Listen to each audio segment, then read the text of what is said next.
मैं अलग हूँ, मैं दृष्टा हूँ, मैं चेतना हूँ, मैं देखने वाला हूँ, मैं मन नहीं हूँ। मन मेरा है, हाँ ये बात सही है, लेकिन मैं मन नहीं हूँ। वहीं मैं आपको गौतम बुद्ध का एक एग्जाम्पल दूंगा। गौतम बुद्ध ध्यान में बैठे हैं और एक व्यक्ति आता है, उनके मुंह पर थूक करके चला जाता है। अगर मेरे साथ कोई ऐसा करे तो मेरा भाव मन से आएगा कि यार इसको अभी फिक्स करता हूँ, अभी ठीक करता हूँ, अभी बताता हूँ। ये मन है। चेतना का स्वभाव है सत चित आनंद सच्चिदानंद। इसलिए भाव नहीं बदलने, चेतना के साथ कनेक्ट करना।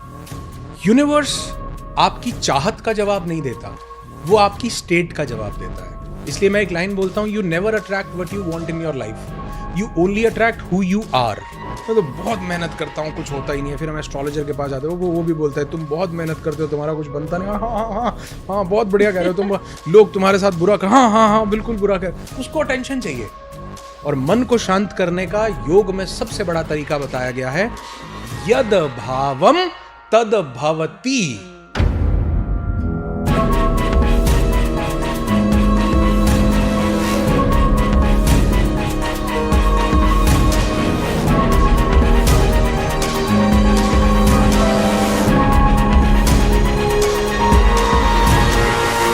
ये तो बहुत ही मतलब आपने इतना अच्छा तरीका दे दिया ना हम सबको कि हम बहुत इजीली, क्योंकि कंफ्यूजन में रहते हैं ज़्यादातर लोग। आपका कोई अहंकार ईगो नहीं थी कि मैं कौन हूँ, कितनी बड़ी एंकर हूँ, दूरदर्शन में काम करती हूँ, क्या हूँ।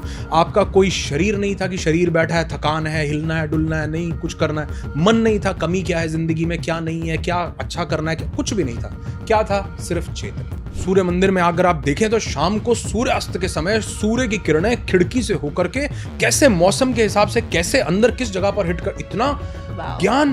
भारत में अलग अलग मंदिर किए, सब मंदिर एक सीधी रेखा में आएंगे। इस मंदिर के इतने स्तंभ होंगे, जिस स्तंभों को ये मतलब इतनी गहरी, ये कहां से आया? कह रहे हैं अगर मस्जिद बहुत दूर है और मैं खुदा की इबादत नहीं कर पा रहा तो चलो किसी रोते हुए बच्चे को हंसा देते हैं, क्योंकि ये भी खुदा की इबादत जैसा ही हो जाएगा। बोले तुम शुक्र अदा करो, तुम्हारी जिंदगी में क्या क्या है। मैं कहा अबे तुझे पता भी है मेरी जिंदगी की बैंड बजी पड़ी है। हाँ। जीवन के सबसे खूबसूरत रहस्य उन लोगों को तब मिले जब वो शांत थे। कवि की कविता, एक म्यूजिशियन का म्यूजिक, आइंस्टीन के सभी फॉर्मूलाज, रामानुजन के सभी मैथमेटिकल कैलकुलेशन उसको तब मिले जब वो शांत हुआ। आज के पॉडकास्ट में हम कुछ अलग चीज़ करने वाले हैं।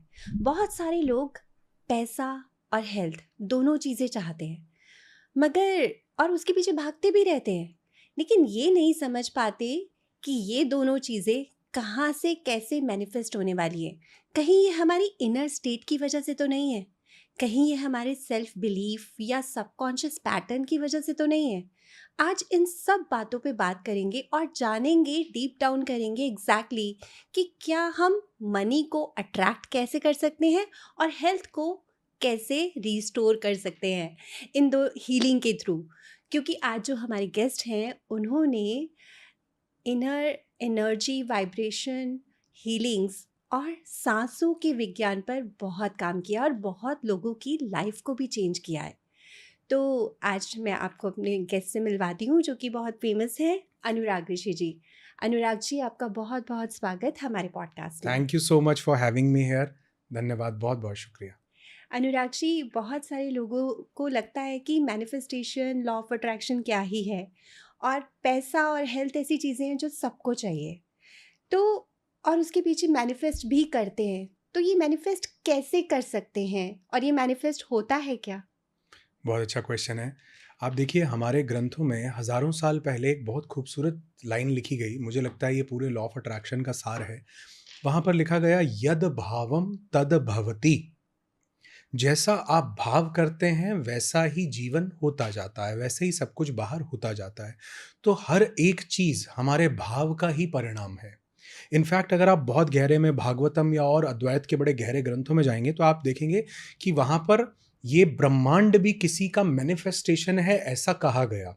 उन्होंने कहा गया कि ये जो पूरा ब्रह्मांड है ये भी अव्यक्त था, किसी की चाहत हुई तो ये व्यक्त हुआ। ब्रह्म की चाहत हुई, उनको हम जो भी भगवान का नाम दे सकते हैं, भगवान, वाहिगुरु, गॉड, अल्लाह, खुदा, जो भी उनकी चाहत थी तो ये मैनिफेस्ट हुआ। वैसे ही हमारी जिंदगी में भी 24 घंटे हम कुछ ना कुछ मैनिफेस्ट कर रहे हैं। हमारा जो करंट का रियलिटी है, जो हमारा अभी का जीवन है, ये भी हम मैनिफेस्ट ही किए हैं। ये भी हमारे पास हमारे भावों के कारण हमें ये मिला है। तो मेरे कैसे भाव हैं, मेरी इंटरनल क्या स्टेट है, उसके बेसिस पर मेरे पास आज कितना पैसा है, मेरे रिलेशनशिप्स, मेरी हेल्थ, मेरी वेल्थ, मेरा करियर, मेरी सक्सेस, ये सब कुछ उसी का ही बाय प्रोडक्ट है। तो अगर हम आज जो हमारी ज़िंदगी को जी रहे हैं, हमें कॉन्शियसली नहीं पता, लेकिन कभी ना कभी हमने कुछ ऐसा भाव किया कि आज मैं ये ज़िंदगी जी रहा हूँ, कल को भी मेरी ज़िंदगी में जो कुछ आएगा वो मेरा आज का किया हुआ भाव ही होगा। तो मुझे लगता है अगर हम अपनी स्टेट को बदलें, अपने स्टेट ऑफ बीइंग को बदलें, तो हम अपनी ज़िंदगी को कंप्लीटली बदल सकते हैं, क्योंकि कल को जो आएगा वो मेरे आज के किए हुए भाव के निर्णय के बदौलत ही आएगा। ठीक है, आपने कहा भाव को बदलें, पर भाव तो नेचुरली हमारे आते हैं। और भाव को कैसे, अगर हमारे पास कोई चीज़ नहीं है, अगर हमारे पास पैसा नहीं है या अच्छा रिलेशन नहीं है, हेल्थ नहीं है, तो वो भाव तो अपने आप ही आएगा ना कि नहीं है। तो वो स्टेट, वो कैसे इनर स्टेट को बदलाव कैसे लेकर आए इन रियलिटी? बहुत अच्छी बात है।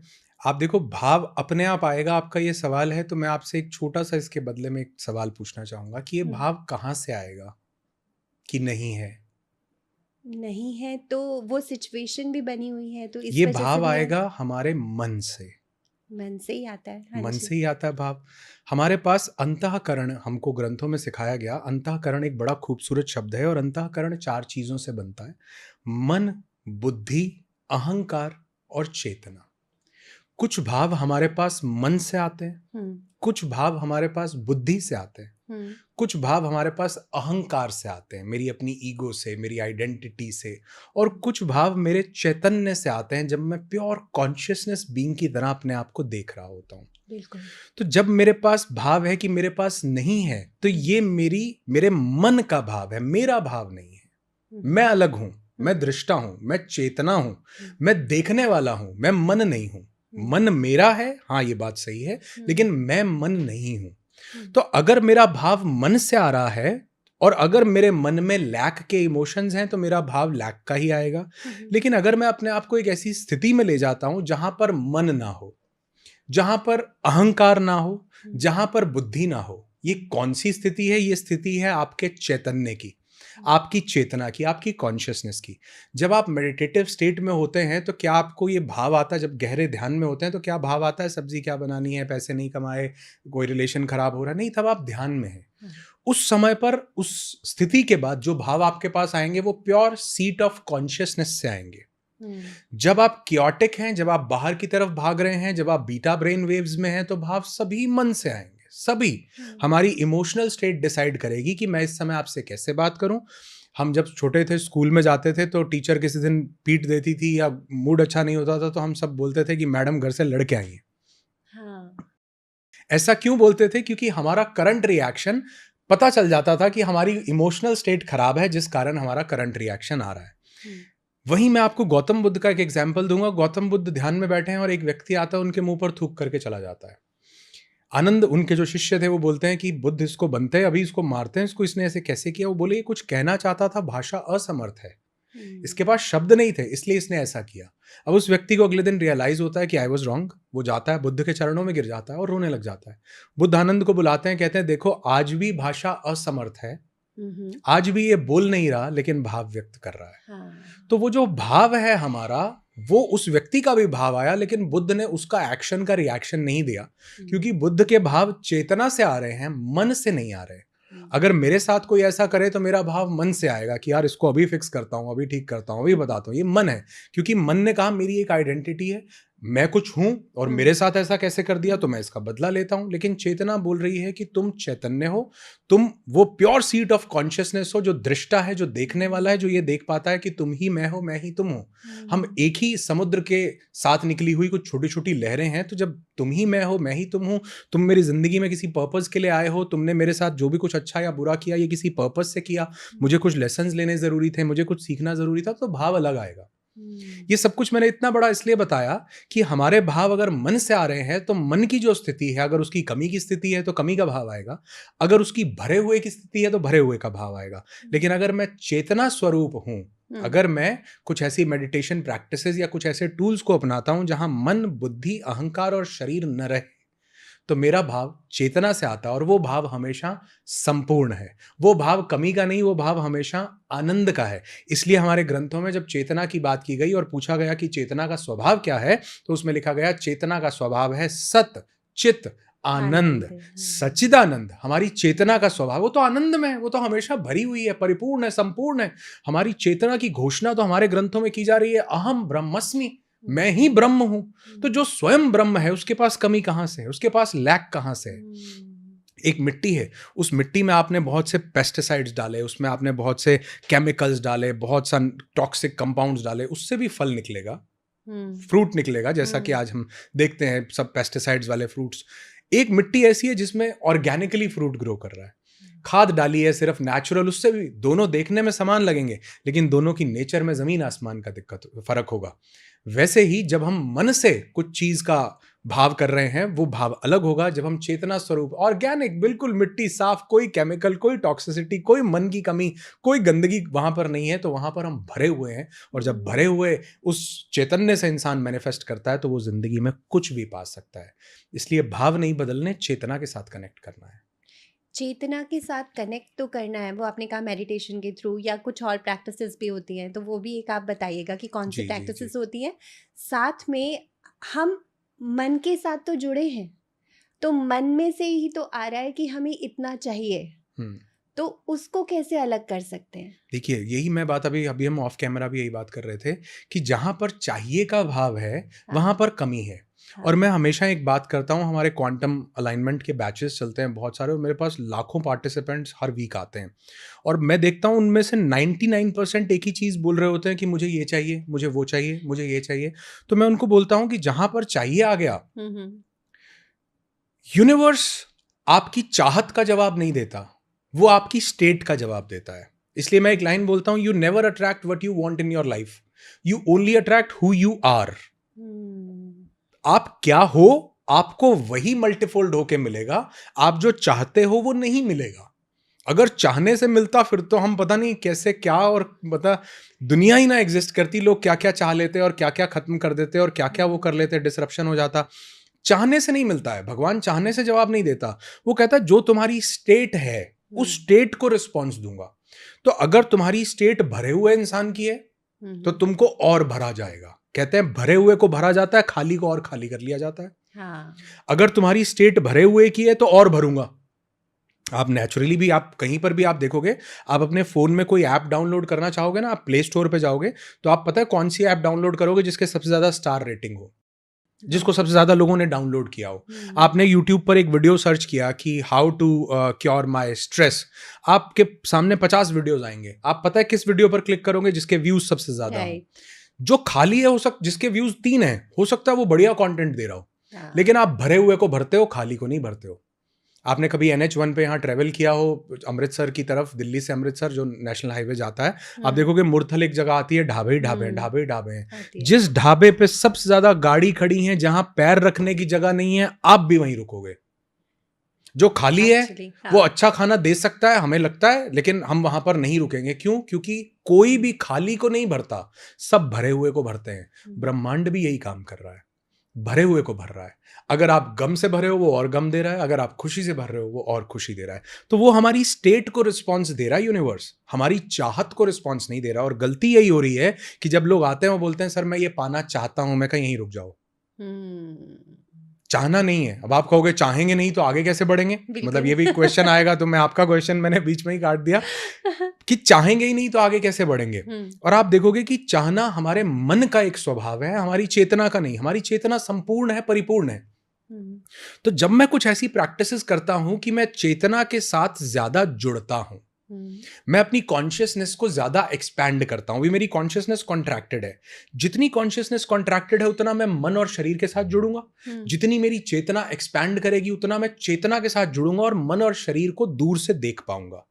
तो अगर मैं कुछ ऐसी प्रैक्टिसेस करता हूं जहां मैं चेतना के साथ जुड़ता हूं तो मेरा स्वभाव आनंद का हो जाता है, मेरा स्वभाव भरे हुए व्यक्ति का हो जाता है। फिर मैं पाना चाहता नहीं हूं क्योंकि मैंने ऑलरेडी पा लिया है। क्योंकि मेरी एक ऐसी स्टेट है, चेतना का एक ऐसी अवस्था है जहां पर मैं परिपूर्ण हूं, जहां पर मैं संपूर्ण हूं। और मैं ये हर एक को ये बात बोलता हूं, आपको भी ये बात बोलना चाहूंगा कि मैंने भी अपनी जिंदगी में सब कुछ तब पाया जब मैं पाना चाह नहीं रहा था, जब मैं हो गया। क्या हो गया? संपूर्ण हो गया, परिपूर्ण हो गया। वो मन से होना इम्पॉसिबल था।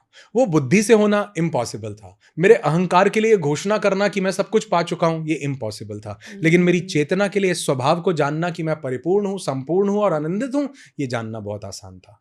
तो मैंने मन को प्रभावित नहीं किया, बुद्धि और अहंकार और शरीर को प्रभावित नहीं किया। मैंने तो सिर्फ उन आवरणों को हटा के अपनी चेतना को छूने का प्रयास किया। जब वो प्रयास किया तो पाया, अरे यार मैं तो परिपूर्ण हूं, मैं तो संपूर्ण हूं, भगवान ने इतना कुछ दिया है।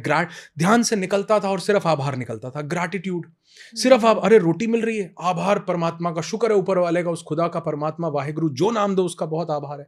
मैं सांस ले पा रहा हूं, अरे बहुत आभार है। सुबह उठता था तो ऐसे लगता था कि यार लाखों लोग तो सोते सोते चले गए होंगे, मैं उठाऊं, क्या शुक्र है परमात्मा का, क्या आभार है, एक और दिन दिया जीने के लिए।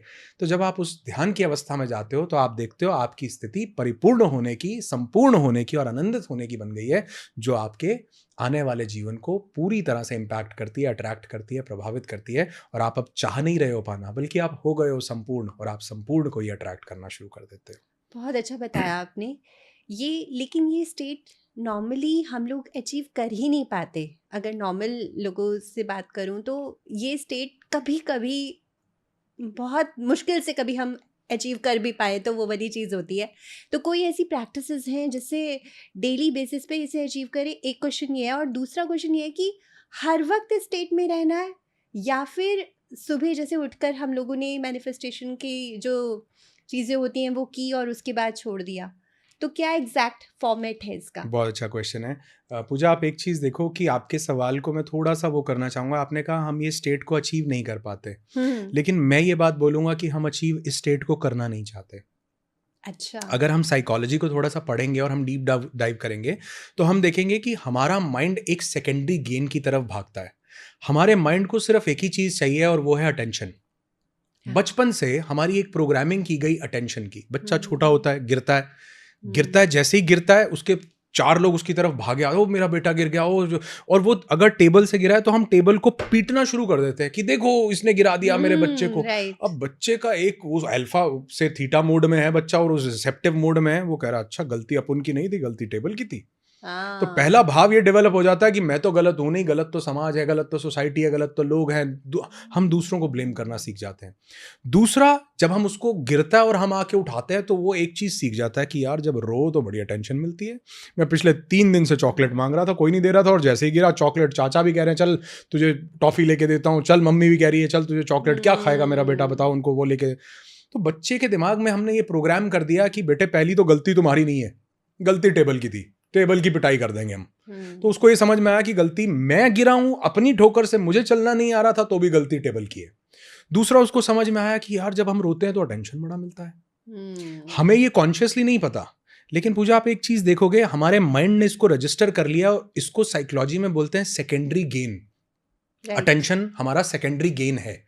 हमारे ब्रेन को हमेशा अटेंशन चाहिए कि मुझे लोग पूछें। हाँ। हम पैसा इसलिए कमाना चाहते हैं, हम रिलेशंस अच्छे इसलिए चाहते हैं, हम सक्सेस इसलिए चाहते हैं, हम करियर में बढ़िया ग्रोथ चाहते हैं कि मुझे अटेंशन मिले, कि लोगों को लगे कि वाह भैया ये तुम तो बहुत बढ़िया आदमी हो।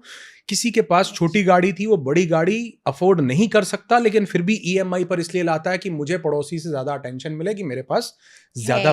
तो मेरा, अगर हम यहां से थोड़ा डीप डाइव करें तो मेरे लिए अटेंशन एक सबसे बड़ा गेन है।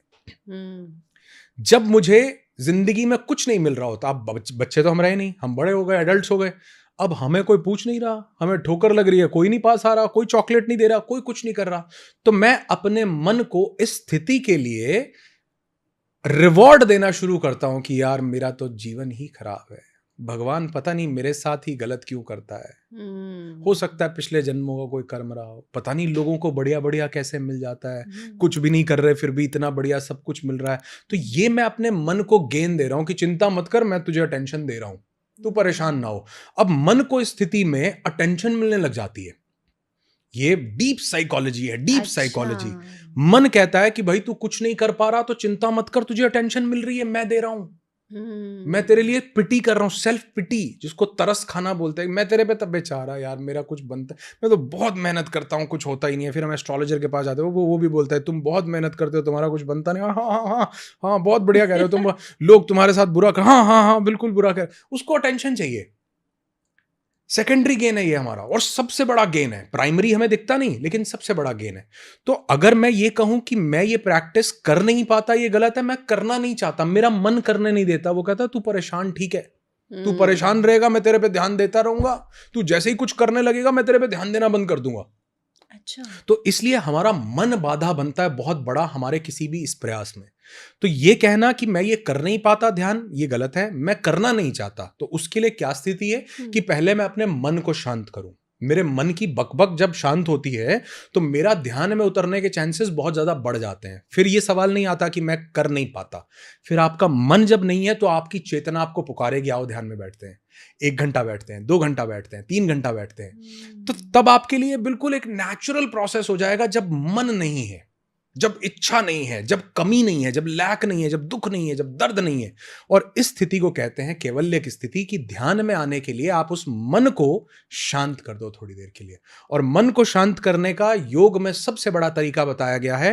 एक बहुत सुंदर टेक्स्ट है हमारा एंशिएंट हठ योग प्रदीपिका। हठ योग प्रदीपिका के दूसरे चैप्टर के दूसरे श्लोक में कहा गया, चले वातम चलम चित्तम निश्चले निश्चलम भवेत।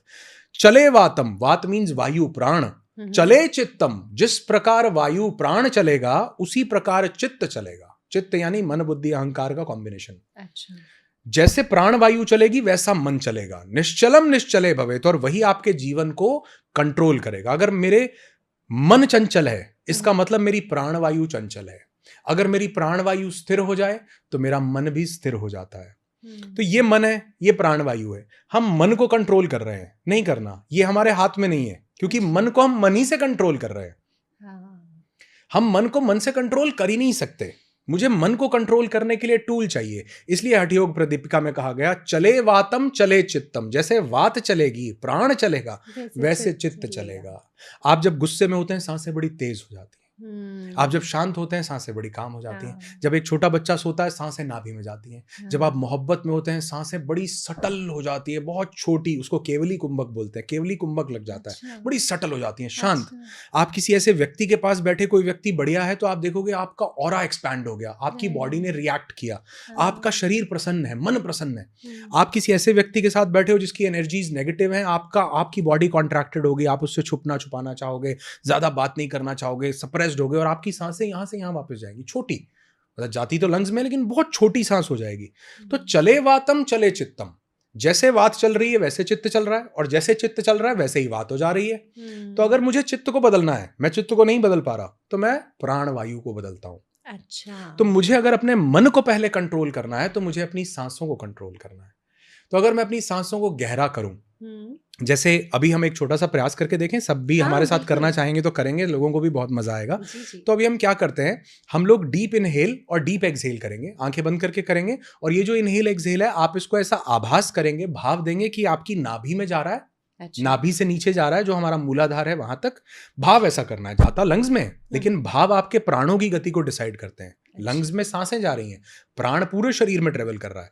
इस प्राण को हमने नाभि से नीचे ट्रेवल करवाना है और यहीं से बाहर निकालना है, बहुत स्लो। मैं काउंटिंग करूंगा, आप करेंगे, सब जो स्टूडियो में सब लोग भी करेंगे, ठीक है? धीरे से आंखें बंद कर लीजिए, सब लोग जो सुन रहे हैं वो भी कर लीजिए। मैं इनहेल बोलूंगा और फिर उसके बाद मैं कुछ नंबर्स बोलूंगा, वहां तक 5 तक हम काउंट करेंगे। Inhale 1 2 3 4 5। Exhale 1 2 3 4 5। Inhale 1 2 3 4 5। Exhale 1 2 3 4 5। Relax and you can open your eyes। 20 से 25 सेकंड लगे। क्या जब आप ये सांसों की प्रक्रिया कर रहे थे आपके पास कोई विचार था? नहीं। कोई थॉट्स आ रहे थे? नहीं। क्या करना है, क्या पाना है, क्या कमी है, क्या नहीं है, कुछ आ रहा था? नहीं। वात जैसे चली, चित्त वैसा हो गया। आपकी वात शांत हुई, प्राण शांत हुए, गहरे हुए, चित्त भी गहरा हो गया।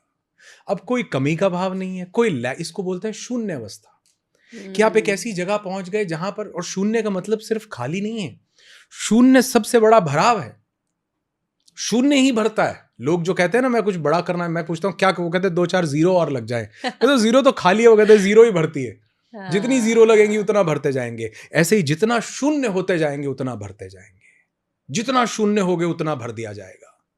तो अगर आप शून्य अवस्था में जाते हो, आप देखोगे परिपूर्ण थे, संपूर्ण थे। क्यों? क्योंकि मन नहीं था, आपका कोई अहंकार, ईगो नहीं थी कि मैं कौन हूं, कितनी बड़ी एंकर हूं, दूरदर्शन में काम करती हूं, क्या हूं। आपका कोई शरीर नहीं था कि शरीर बैठा है, थकान है, हिलना है, डुलना है, नहीं कुछ करना है। मन नहीं था, कमी क्या है जिंदगी में, क्या नहीं है, क्या अच्छा करना है, क्या, कुछ भी नहीं था। क्या था? सिर्फ चेतना, जो इस सांसों को एक्सपीरियंस कर रही थी। चले वातम चलम चित्तम निश्चले निश्चलम भवे। जैसे प्राण चलेगा वैसे चित्त चलने लगेगा। तो मैं कहता हूं, अगर जिंदगी में कोई भी चैलेंज, मतलब आप मुझसे अगर ये पूछो कि मुझे आपसे सिर्फ 10 सेकंड के लिए बात करनी है, कोई एक चीज बताओ, मैं कहूंगा सांसों को गहरा करो, समान करो, बस। इससे बड़ा ज्ञान धरती पर नहीं हो सकता अपनी सांसों को गहरा करने से। तो अगर आपने सांसें गहरी की, चित्त शांत होगा, और शांत चित्त सत चित्त आनंद की स्थिति है, जहां आप आनंदित हो, जहां आप परिपूर्ण हो। और इसके बाद आप जैसा भाव करते हो, वो भाव आपके मन से नहीं, वो आपकी चेतना से आता है। अच्छा। भाव, क्योंकि अब आपका मन था ही नहीं, अब आपके पास जो भी कुछ आएगा वो आपकी चेतना से आएगा। आप जो ढूंढना चाह रहे थे, जिस सवाल का जवाब, वो आपकी चेतना से आएगा, वो मन से नहीं आएगा। मन के पास एक लिमिटेड नॉलेज है, बुद्धि के पास एक लिमिटेड चीज है जानने के लिए। तो पुराने लोग, जैसे मैं अक्सर पॉडकास्ट में बात करता हूं कि पुराने लोग ये कैसे अपने अंदर उतर के बता दिया करते थे कि नवग्रह हैं। हाँ, इनर वॉइस उनकी जो होती थी, शायद कहीं ना कहीं मतलब उनको, हमने टेलीस्कोप का हाँ, आविष्कार हमने 1600 शताब्दी में किया, 1600 एडी में, राइट, लेकिन हमारे पास तो 5000 साल पुराने नवग्रह के मंदिर हैं, हाँ, 10,000 साल पुराने मंदिर हैं। बिल्कुल। कहां से उन्होंने बताया कि और हनुमान चालीसा में लिख दिया गया कि युग सहस्त्र योजन पर भानु लील्योता ही मधुर।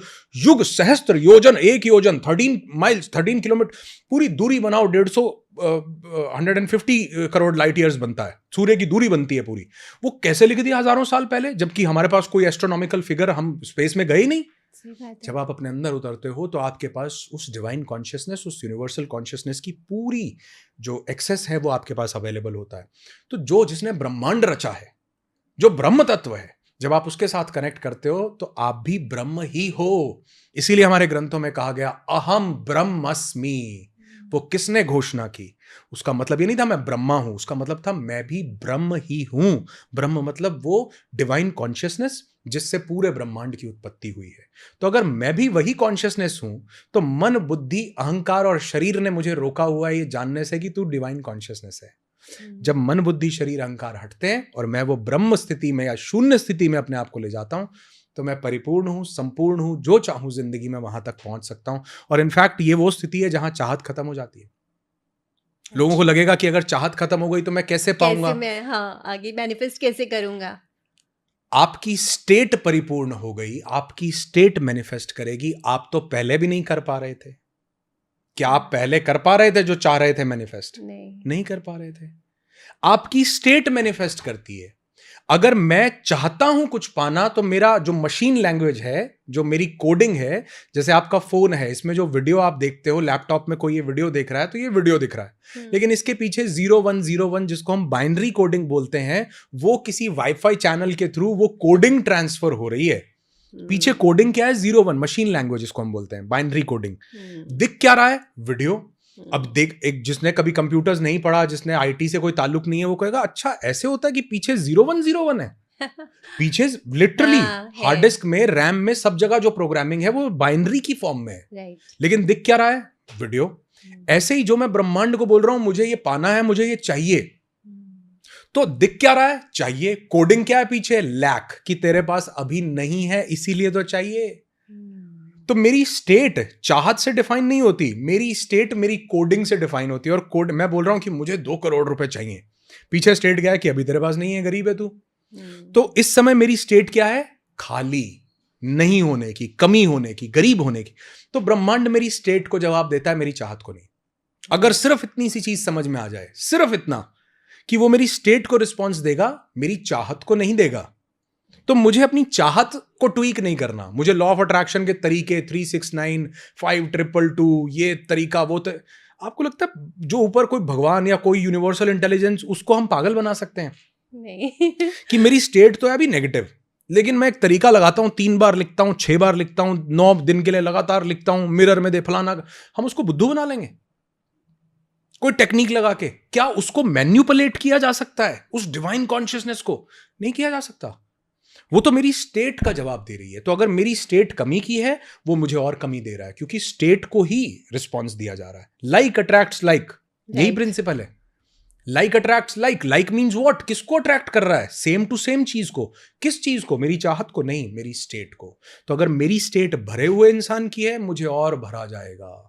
मेरी स्टेट खाली इंसान की है, मुझसे और ले लिया जाएगा।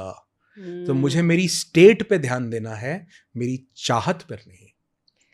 ठीक है, हमने अपनी स्टेट पे ध्यान दिया और उसको पकड़ा, ठीक है। लेकिन अगर हम चाहेंगे नहीं कि हमें क्या करना है, क्या बनना है, एक हमारा विजन होता है ना कि बहुत हमें यहाँ तक जाना है, तो वो जाने के लिए क्या हमें एक्शन भी लेना है, हमें उस पर काम करना है। तो वो एफर्ट वाला जो है, जो कि अगर हम एफर्मेशंस या मैनिफेस्टेशन भी करते हैं तो लिखते हैं, सब कुछ करते हैं ना, तो वो पार्ट क्या ज़रूरी है करने वाला, उसको थोड़ा एक्सप्लेन कीजिए। बिल्कुल जरूरी है। एफर्मेशंस भी जरूरी हैं, विजुअलाइजेशन भी जरूरी है, सब चीज जरूरी है। लेकिन अगर उसमें भाव मिसिंग है तो वो मैकेनिकल हो गया। जैसे अभी भी मैं किसी से पॉडकास्ट पे बात कर रहा था कि मैं किसी के घर गया, तो मेरे दोस्त थे, उनके फादर, सुबह मैं जाता था कॉलेज जाने के लिए उसको पिक करने के लिए, तो वो उसके फादर रोज सुबह पूजा प्रार्थना कर रहे होते थे। तो वो जैसे ही बेल बजती तो वो ऐसे वो कह रहे, देखो दरवाजे पे कौन आया है, अरे यार शोर मत मचाओ यार। ये मैकेनिकल है, राइट। इसमें भाव नहीं है। एक शायर का बड़ा खूबसूरत शेर है पूजा, वो कहते हैं, शायद गालिब ने कहा होगा, मुझे नहीं पता, कहते हैं आज घर से मस्जिद है बहुत दूर, चलो किसी रोते हुए बच्चे को हंसाया जाए। कह रहे हैं अगर मस्जिद बहुत दूर है और मैं खुदा की इबादत नहीं कर पा रहा, तो चलो किसी रोते हुए बच्चे को हंसा देते हैं, क्योंकि ये भी खुदा की इबादत जैसा ही हो जाएगा। तो खुदा, भगवान, परमात्मा, वाहिगुरु, ये मेरे भाव को देख रहा है, ये मेरे मैन्युपुलेशन को नहीं देख रहा। कि तुम मंदिर आए, भाव नहीं था, समझो कुछ नहीं था, और तुम अपने घर बैठे हो और किसी रोते हुए बच्चे को हंसा दिया, तुमने भाव दे दिया उसको। तो मुझे वो भाव क्रिएट करना है। अगर मैं सीट ऑफ कॉन्शियसनेस में नहीं भी जा पा रहा हूं, तो मुझे एक परिपूर्ण और संपूर्णता का भाव क्रिएट करना है। और ये भाव एक ही चीज से आता है, वो आता है शुक्र अदा करने से। अच्छा। मतलब अगर जैसे हम स्टार्टिंग में बात कर रहे हैं ना कि मुझे चेतना के स्तर पर जाना पड़ेगा सच्चिदानंद को अनुभव करने के लिए, संपूर्ण परिपूर्ण को अनुभव करने के लिए। लेकिन अगर मैं उस स्टेट पर नहीं जा पा रहा हूं, तो सब कुछ मेरा मन से ड्राइव होके आ रहा है, और मन में तो लैक है, मन में तो कमी है। तो अगर पहला काम मैं नहीं कर पा रहा, तो मुझे मेरे मन की कमी को दूर करना है। मुझे अपने मन को यह बताना है कि मेरे पास कमी नहीं, मैं परिपूर्ण हूं। उसके लिए सबसे अच्छा तरीका है ग्रैटिट्यूड, कृतज्ञता, आभार। इसलिए सब बोलते भी हैं ज्यादातर कि ग्रैटिट्यूड प्रैक्टिस करो। अगर कोई वीडियो देख रहा है, पॉडकास्ट देख रहा है और उसने मुझे कभी भी सुना है, तो वो ये जानता होगा कि मेरी जिंदगी को बदलने वाली जो सबसे बड़ी चीज थी वो ग्रैटिट्यूड था।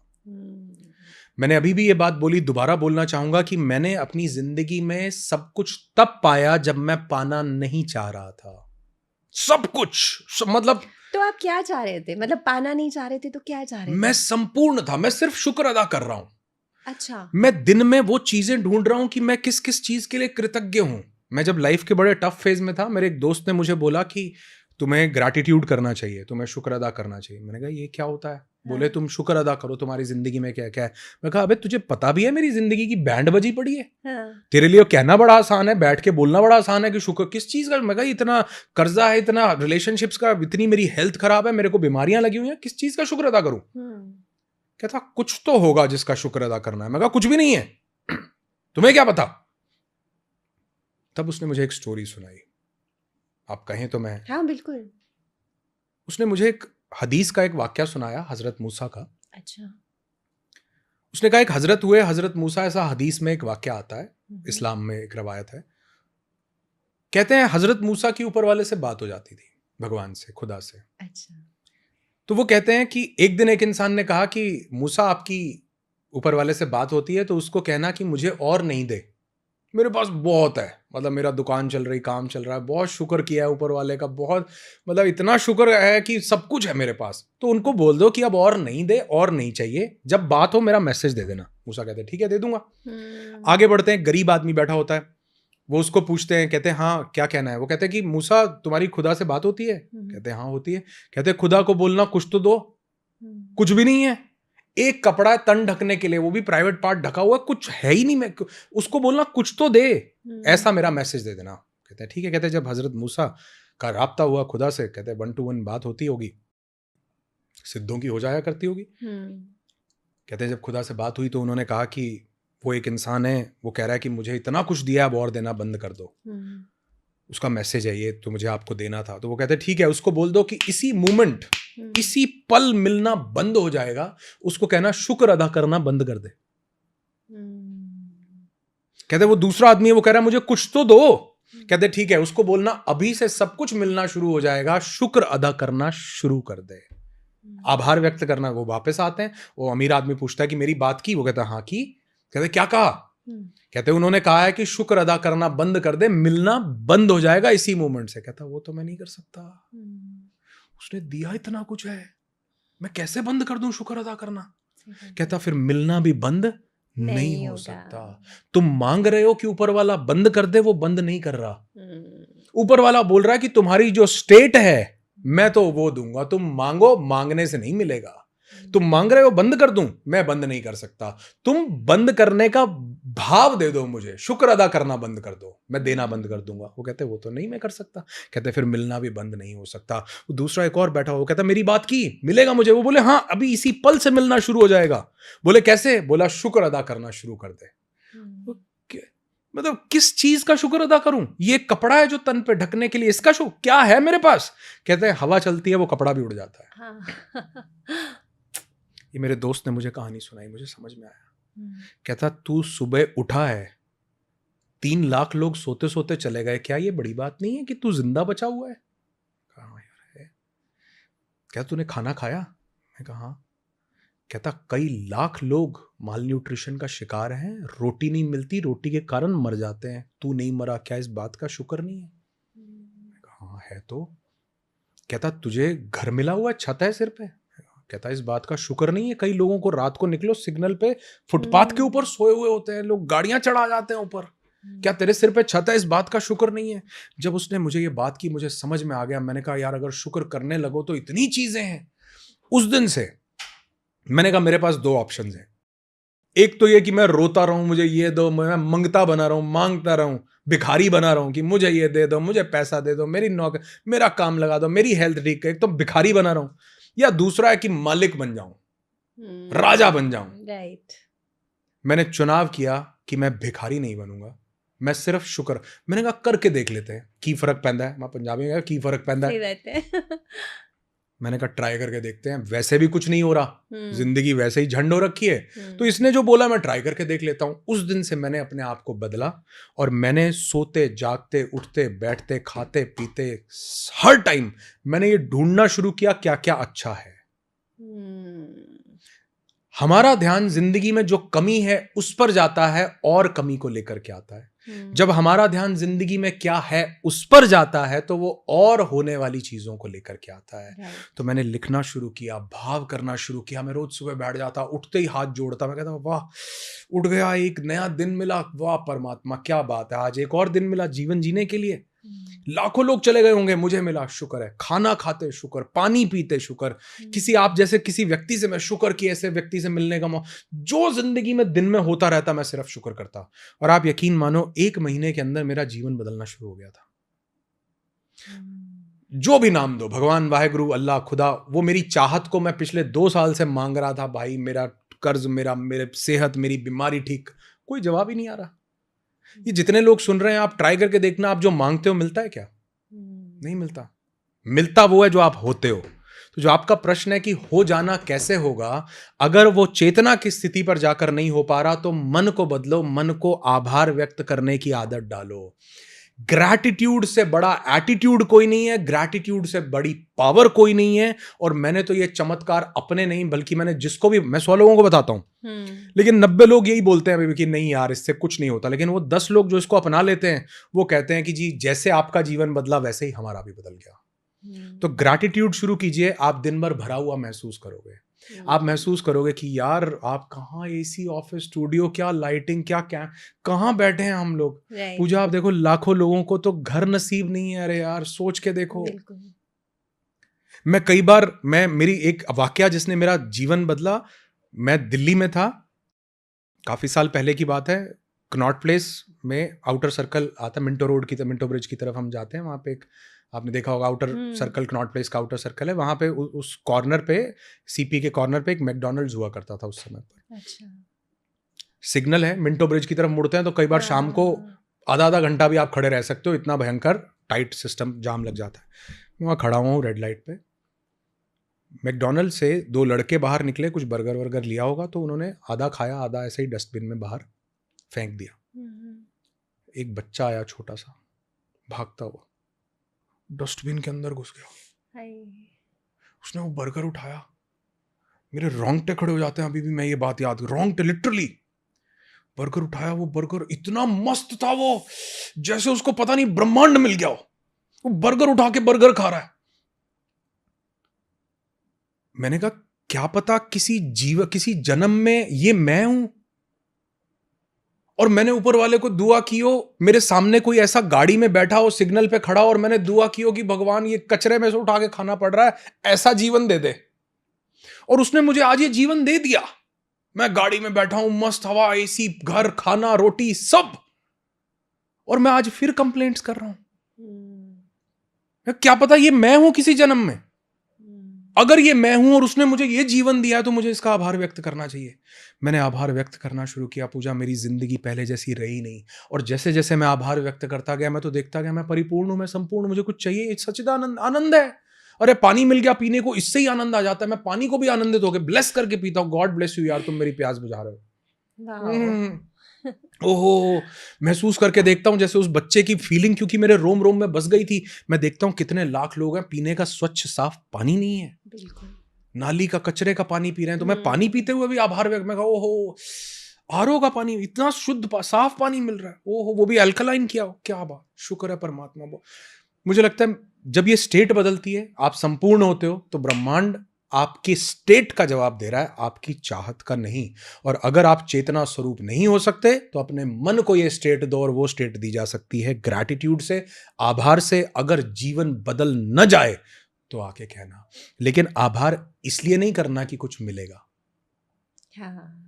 कई लोग उसको मैकेनिकल क्रिया बना लेते हैं, नोटबुक लगाता हूं मैं इसके लिए, वो लिख तो रहे हैं लेकिन वो उसी अंकल की तरह, देखो गेट पे कौन आया है, वो मैकेनिकल हो गया है। लिखो मत, लिखना है लिखो, लिखना भी एक अच्छी प्रक्रिया है, लेकिन मैं कहता हूं उसका भाव महसूस करो। यद भावम तद भवति। एक भाव, ग्रैटिट्यूड। दिन में सुबह उठते, खाना खाते, पानी, जिस चीज के लिए आपको लग रहा है, जैसे अभी आपको ये महसूस हो रहा होगा कि यार वो बच्चा बर्गर खाता, मुझे खाना मिलेगा तो मैं बहुत आभार करूंगी।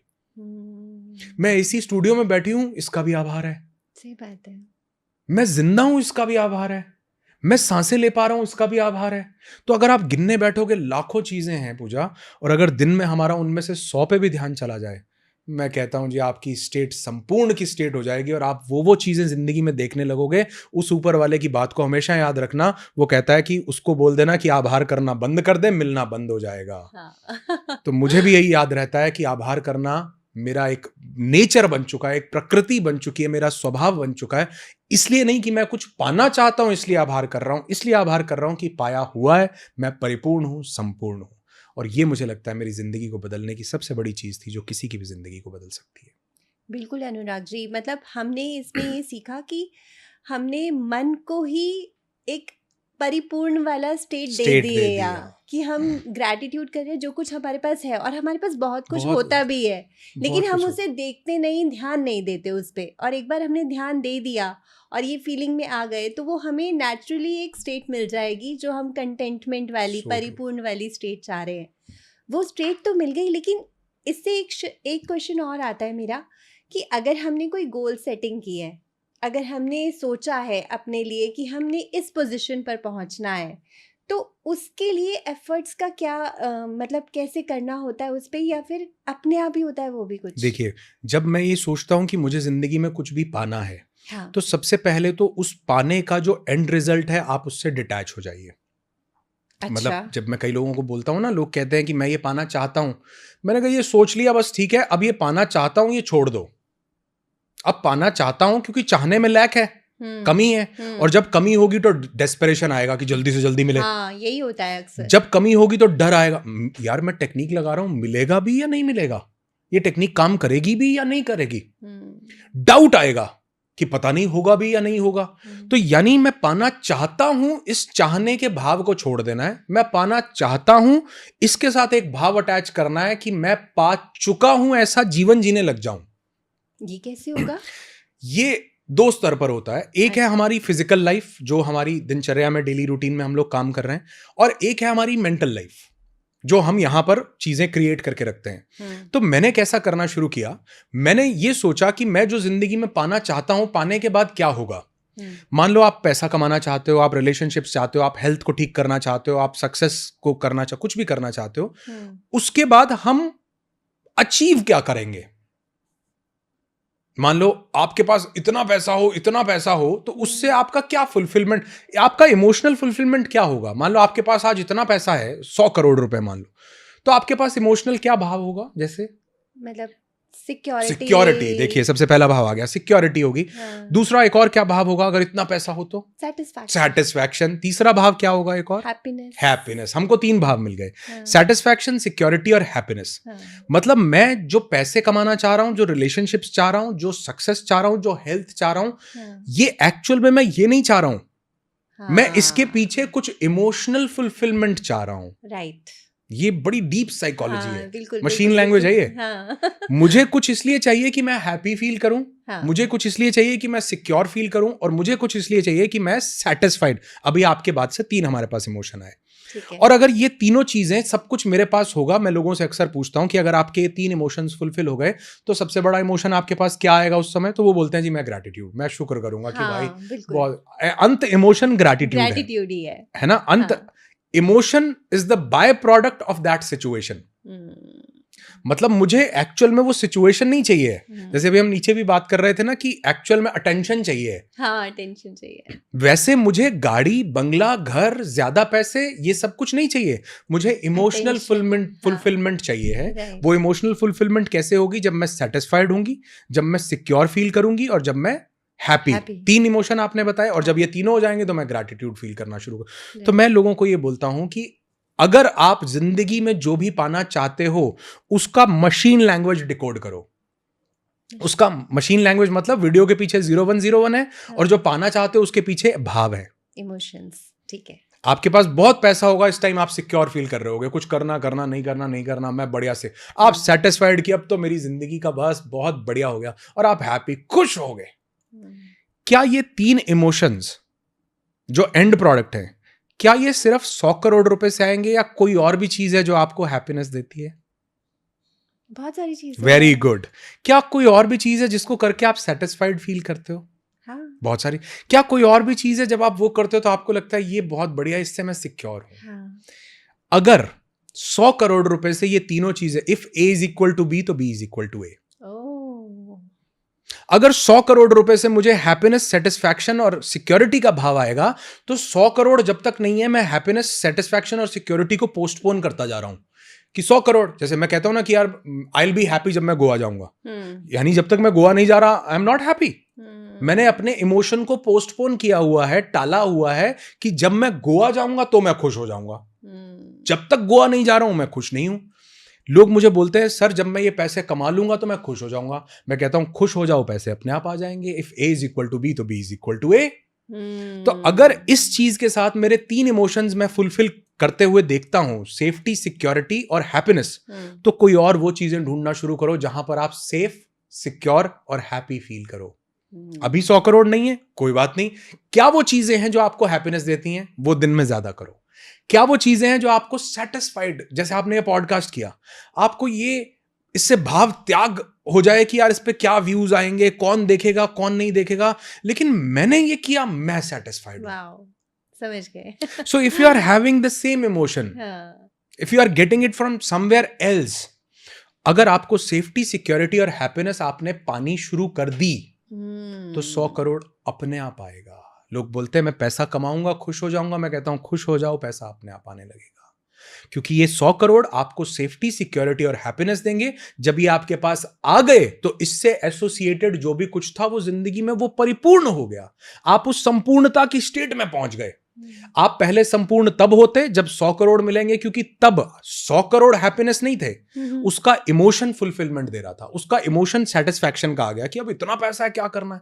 लेकिन अगर आप सेटिस्फाइड किसी और काम को करके हो तो आपको वो वही इक्वली इमोशनल रश देता है जो आपको 100 करोड़ देते। और अब ये इमोशनल रश से आपकी स्टेट परिपूर्ण हो गई है। अब आपकी स्टेट क्या है? आप ये पॉडकास्ट करते हो हैप्पी हो या नहीं हो? आप ये पॉडकास्ट करते हो सेटिस्फाइड हो या नहीं हो? आप यहाँ मेरे साथ बैठ के सिक्योर फील कर रहे हो या नहीं कर रहे हो? तो अगर आपके ये तीनों स्टेट्स हैं और आपने ये दिन भर में 10 कामों में मेंटेन किए, तो इससे रिलेटेड जो भी चीजें आपके सबकॉन्शियस ने क्रिएट कर रखी हैं, वो ऊपर वाला कहता है कि भाई तुम शुक्र अदा कर रहे हो तो तुम्हें और दिया। और क्या दिया जाएगा? इससे एसोसिएटेड जो भी मेरे सबकॉन्शियस ने क्रिएट कर रखा था वो सब मुझे मिलना शुरू कर देता है। इसलिए मैं कहता हूं तुम पाना चाहो, लेकिन चाहने के बाद छोड़ दो, बस फिर उसके इमोशंस को पकड़ो। यद भावम तद भवती। 100 करोड़ से ये इमोशन, तो ये इमोशन से 100 crore. If A is equal to B, B is equal to A. और आप यकीन मानिए, मैंने ऐसा महसूस किया कि मेरे जो सपने का भी सपना था ना, वो भी अब बड़ा छोटा लगता है। वो भी मतलब ऐसे लगता है ऐसा पूरा हो गया। मतलब मैं जो सोचता था कि ये मैं कर लूं तो पता नहीं, वो आज मैं हर घंटे में पूरा कर लेता हूं। चाहे वो वेल्थ हो, चाहे वो रिलेशंस हो, चाहे वो हेल्थ हो, चाहे हर चीज हो। अब वो लगता है वो बड़ा छोटा था यार टारगेट। तो मैं चाह रहा था कि 10 करोड़ मिल जाए, वो मैं चाह रहा था कि मेरी हेल्थ ठीक हो जाए। मैं मतलब जिंदगी आधी से ज्यादा निकलने वाली है तो भी मैं एनर्जेटिक और हेल्दी फील करता हूं। क्यों? क्योंकि मुझे लगता है मैं संपूर्ण हूं, मैं परिपूर्ण हूं। और मुझे भी यही इमोशंस थे कि मैं हैप्पीनेस फील करूं, मैं सेफ्टी फील करूं। तो मैंने ढूंढना शुरू किया कि कौन से काम से मुझे खुशी मिलती है। तो मैंने देखा कि मुझे लोगों को सर्व करके खुशी मिलती है, तो मैंने वो करना शुरू किया। मुझे खुशी मिलनी शुरू हुई। और जब मैंने किसी को दिया तो मुझे लगा मैं तब दे पा रहा हूं जब मैं संपूर्ण। देने का मतलब सिर्फ ये नहीं है कि पैसे दे दिए। देने का मतलब है बांटना। और बांटता कौन है? जो भरा हुआ है। कोई उदास है, खुशी बांट दो। कोई परेशान है, हौसला बांट दो। मतलब लोगों को लगता है बांटने का मतलब है पैसे देना ही किसी को बांटना है। अरे नहीं, आप भरे हुए हो। ये ब्रह्मांड को बताओ कि मैं हौसलों से भरा हुआ हूं, मैं खुशी से भरा हुआ हूं। मेरे साथ जो भी बैठता है मैं उसके चेहरे पे मुस्कान ला देता हूं। मेरे साथ जो भी बैठता है मैं उसको इंस्पायर करता हूं। मैं किसी के कंधे पर हाथ रख देता हूं तो इंसान खुश हो जाता है। तो ये बांटना है। आपने किसी वेटर को टिप दी 50 रुपए, 100 रुपए, शायद वो आपको कल याद ना रखे। लेकिन अगर उसने खाना सर्व किया और आपने उसको बोला भैया बहुत बहुत धन्यवाद, बहुत अच्छा खाना खिलाया, आप जिंदगी भर देख लेना, आप जब उसके पास जाओगे सबसे पहले दौड़ के आपके पास आएगा। बिल्कुल। आपने उसके साथ खुशी बांटी है, आभार बांटा है, कृतज्ञता बांटी है, प्यार बांटा है। तो मुझे लगता है कि अगर हम ये जो एंड प्रोडक्ट है, जो इमोशंस हैं, अगर उनको जीना शुरू कर दें। आप कहोगे कि वो तो 100 करोड़ आएंगे तभी आएंगे। नहीं, वो कई और चीज़ों से भी अटैच्ड हैं। ढूंढो वो किस किस से अटैच्ड है। मेरा संपूर्ण होना, मेरा सेटिस्फैक्शन का जो भाव था, ये बांटने से आता था। मुझे लगा कि जब मैं बांटता हूं तो मुझे लगता है आई एम सेटिस्फाइड। जब मैं बात करता हूं, पॉडकास्ट करता हूं, तो मुझे हैप्पीनेस की, मेरे डोपामिन, मेरा ऑक्सीटोसिन, मेरा लव, मेरा सेरोटोनिन रिलीज हो जाता है, क्योंकि मुझे ये अच्छा लगता है। तो मैंने वो करना शुरू कर दिया। तो वो काम किए जिससे मुझे वो एंड इमोशंस मिल जाएं। और जब वो इमोशंस मिले तो वो सब कुछ मिलने लगा जो उन इमोशंस के साथ जुड़ा हुआ था। लेकिन कई बार ऐसा होता है ना कि हम ये समझ नहीं पाते कि आपने कहा जब मैंने वो इमोशंस देना शुरू किया, जैसे आपको लोगों को सिखाने में मज़ा आ रहा था तो आपने वो काम करना शुरू किया। तो हम ये आइडेंटिफाई नहीं कर पाते कि हमें कहाँ से वो चीज़, वो एनर्जी मिलेगी जिससे हम परिपूर्ण फील करेंगे और फिर हमें आना भी शुरू हो जाएगा। तो वो एग्जैक्ट कोई ऐसा तरीका है जिससे हम ये आइडेंटिफाई कर लें कि एग्जैक्टली हमें इस तरह से वो फ्लो में जाने का तरीका मिल जाए? बहुत अच्छा, बहुत अमेजिंग क्वेश्चन है पूजा। और आप एक चीज़ देखोगे कि मेरे पास एक लिमिटेड, अभी हमने स्टार्टिंग में भी बात की कि मेरे पास एक लिमिटेड बुद्धि है। हाँ। मेरे पास उतनी बुद्धि है जितना मैंने अपना एनवायरनमेंट देखा, जितना सीखा, पढ़ा, जाना। हाँ। मेरे पास मन है जो मेरे अपने इमोशनल कंडीशनिंग से बना हुआ है। मैं अगर किसी चीज़ को अच्छा समझता हूँ तो अच्छा समझता हूँ, और उसी चीज़ को कुछ लोग बुरा समझते हैं तो बुरा समझ। मेरा मन मेरी अपनी कंडीशनिंग से बना है। मेरी आइडेंटिटी मैं क्या हूँ उससे बनी है। तो मैं अगर मन, बुद्धि, अहंकार से सोचूंगा तो मेरे पास बड़ी लिमिटेड सी बुद्धि है। तो मैं सोचना चाहता हूँ यार मैं क्या करना चाहता हूँ, मेरा पैशन क्या है, किससे मुझे हैप्पीनेस मिलेगी, तो मेरे पास इसका डेटा ही नहीं है, हाँ, बिल्कुल नहीं होता, बहुत लोगों के पास भी नहीं होता। किसी के पास भी नहीं होता। बिल्कुल। लेकिन जो मेरा सबकॉन्शियस है, जो मेरा अंतर्मन है, जो मेरी चेतना है, अभी हमने थोड़ी देर पहले बात की अहम ब्रह्मस्मि, चेतना से जुड़ने की। अगर मेरी चेतना ये बता सकती है, कुछ ऋषि जिन्होंने गहरा ध्यान किया उन्होंने देखा कि नवग्रह हैं, सूर्य की दूरी इतनी है, हमारे यहां पर भारत में, हिंदुस्तान में ऐसे ऐसे मंदिर बनाए गए हैं जिनके आर्किटेक्चर को अगर आप देखो तो आपको मॉडर्न साइंस भी आज अगर इस तरह से मॉडर्न आर्किटेक्चर भी अगर काम करे तो ऐसी क्रिएशन नहीं कर सकता कि शाम को 5 बजे सूर्य अस्त होगा तो उसकी आखिरी किरण इस मौसम में इस मूर्ति के चरणों पर गिरेगी और इस मौसम में इसके थर्ड आई पर गिरेगी। मतलब आप कभी पूरी उड़ीसा अगर आप जाएं, अगर आप उस जगह है पास में कोणार्क, वहां पर सूर्य मंदिर है, सूर्य मंदिर में अगर आप देखें तो शाम को सूर्य अस्त के समय सूर्य की किरणें खिड़की से होकर के कैसे मौसम के हिसाब से कैसे अंदर किस जगह पर हिट कर, इतना ज्ञान। भारत में अलग अलग मंदिर किए, सब मंदिर एक सीधी रेखा में आएंगे, इस मंदिर के इतने स्तंभ होंगे जिस स्तंभों को ये मतलब इतनी गहरी, ये कहां से आया? उन लोगों ने तो कोई इंजीनियरिंग नहीं पढ़ी, कोई सिविल, कोई मैकेनिकल, कोई कुछ नहीं पढ़ा, कहां से पढ़ा? जब वो अपने अंदर उतरते हैं तो वो उस चेतना के साथ कनेक्ट कर पाते हैं जिसके पास सभी इंफॉर्मेशन मौजूद है। तो अगर आपको ये किसी को भी ये दिक्कत आती है कि भाई मैं क्या करूं, तो मैं कहता हूं इसके लिए सबसे अच्छा तरीका है कि 20 से 25 मिनट आराम से शांत बैठ जाओ, बिल्कुल शांत। उस समय पर अपनी सांसों पर ध्यान लगाओ, गहरा ध्यान सांसों पर लगाओ। और हम अभी थोड़ी देर पहले भी एक पॉडकास्ट में बात कर रहा था कि एक टेक्निक है, उसको हम काउंटिंग टेक्निक बोलते हैं, सिल्वा माइंड कंट्रोल मेथड। एक सिल्वा की एक बुक है बहुत शानदार, होजे सिल्वा उनका नाम है, उन्होंने ये टेक्निक दी जिसने मेरी जिंदगी में बड़ा चेंज लाया। वो कहते हैं कि हमारी ब्रेन वेव्स 5 अलग अलग स्टेट्स में रहती हैं, beta, alpha, theta, delta, gamma. अभी जब हम बात कर रहे हैं हम बीटा की स्टेट में। अच्छा। जब हमारा माइंड थोड़ा शांत होता है हम अल्फा में चले जाते हैं, थोड़ा बीटा यहाँ है, अल्फा यहाँ। जब हम सो जाते हैं तो हम थीटा में चले जाते हैं, जब हम डीप स्लीप में जाते हैं तो हम डेल्टा में चले जाते हैं। अच्छा। अभी हम जाग रहे हैं हम बेटा में, अगर हम स्ट्रेस ले रहे हैं तो हम हाई बेटा में, अगर हम रिलैक्स्ड बैठे हैं तो लो बेटा में। अच्छा, ओके। तो ये बीटा की जो स्टेट है ये मेरी कॉन्शियसनेस है, बाहर मेरी बुद्धि, मेरा मन, मेरा अहंकार, मेरा ये मेरा वो। जो थीटा की स्टेट है वो उस चेतना की स्टेट है, मेरे सबकॉन्शियस की, जो इंफॉर्मेशन को एक्सेस करना जानता है। अभी मैं थोड़ी देर पहले भी यही बात कर रहा था, रामानुजम का नाम आपने जरूर सुना होगा, बहुत बड़े गणितज्ञ रहे, मैथमेटिशियन। हाँ जी। वो कोई मैथमेटिक्स में पीएचडी नहीं थे, वो बोलते थे कि जब भी मैं शांत बैठता हूं देवी मुझे आके फॉर्मूलाज बता जाती है, सॉल्यूशंस बता जाती है। आइंस्टीन बोलते हैं मेरी जितनी डिस्कवरीज हैं वो मुझे तब मिली जब मैं शांत था, जब मैं ढूंढना नहीं चाह रहा था। बड़े बड़े म्यूजिशियंस ये बात आपको बोलेंगे कि ये म्यूजिक तब दिमाग में आया जब मैं समंदर किनारे आराम से बैठा था। बड़े बड़े कवि आपको ये बात बोलेंगे कि मैं सनसेट को देख रहा था और एक कविता मेरे पास उतरी, क्रिएटिविटी तब आई।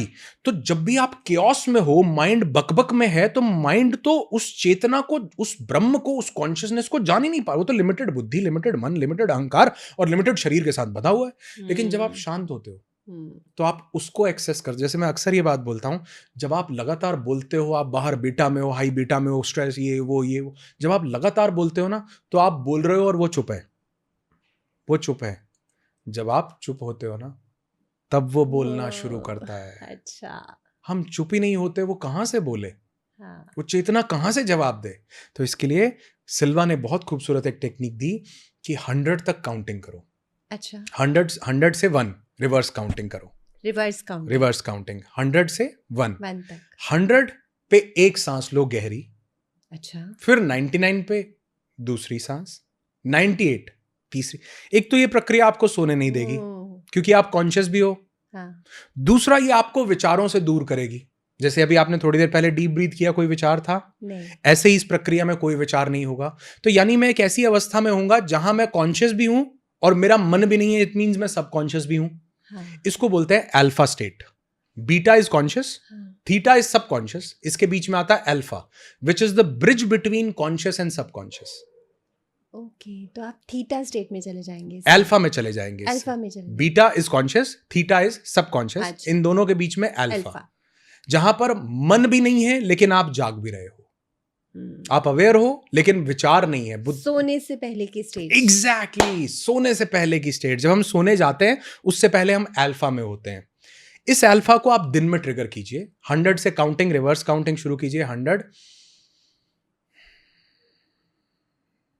99, ये बोलना, ये तो मैं कैमरे तो के लिए बोल रहा बहुत, हूँ, लेकिन हाँ, हमें ये तो बहुत लंबा टाइम भी लंबा टाइम लगेगा। लगेगा।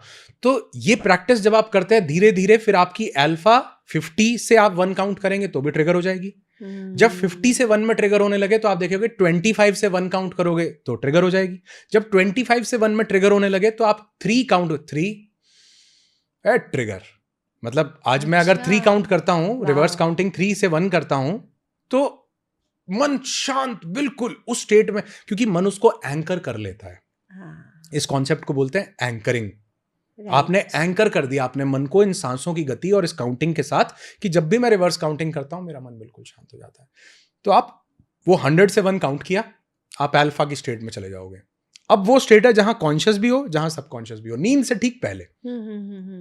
इस समय आपको जो पूछना है अपने सबकॉन्शियस से पूछ डालो। अच्छा, ओके, आपको मेरे को जिंदगी के जो भी सवालों के जवाब चाहिए होते हैं, मैं सोने से पहले जब मैं ये अल्फा प्रैक्टिस करता हूं, मैं अपने सबकॉन्शियस को बोल देता हूं सुबह 8 बजे उठा देना। हाँ, ये तो हम लोग अभी भी हम कई डिस्कस बार कर, करते हैं, हाँ, जब हमने कहीं जाना है, हाँ, ऐसा कैसे होता है कि हम अलार्म लगाते हैं 5 बजे का और 4:55 पे उठ जाते हैं? बिल्कुल उठ जाते हैं। किसने उठाया? कौन इंटेलिजेंस काम कर रही थी?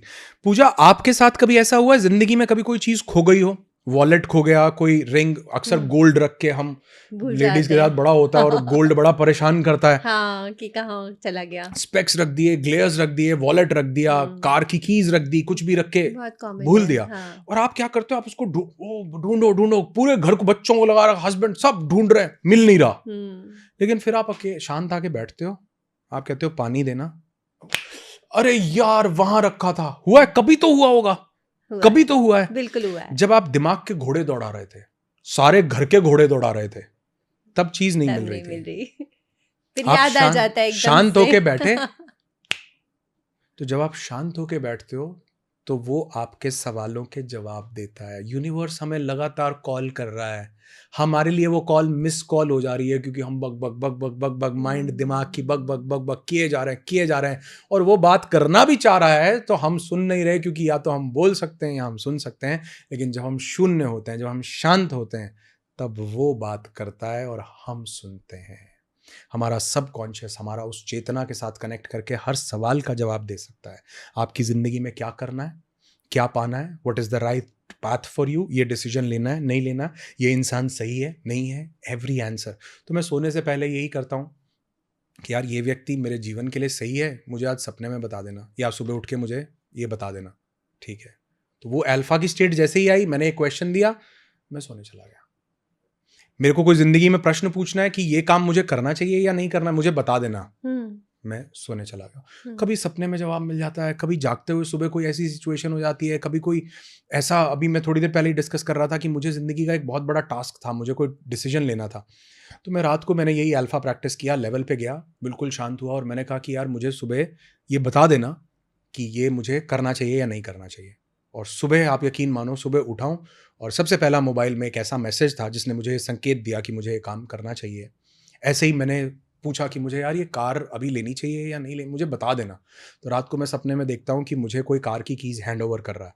तो सुबह उठता हूँ, मैं कहता हूँ हाँ भाई ये संकेत है कि मुझे ये पर्सन अच्छा है, मुझे इसके साथ जीवन बिताना चाहिए, नहीं बिताना चाहिए। अरे वाह! तो वो आपको संकेत देता है। ये तो बहुत ही, मतलब आपने इतना अच्छा तरीका दे दिया ना हम सबको कि हम बहुत ईज़िली, क्योंकि कन्फ्यूजन में रहते हैं ज़्यादातर लोग।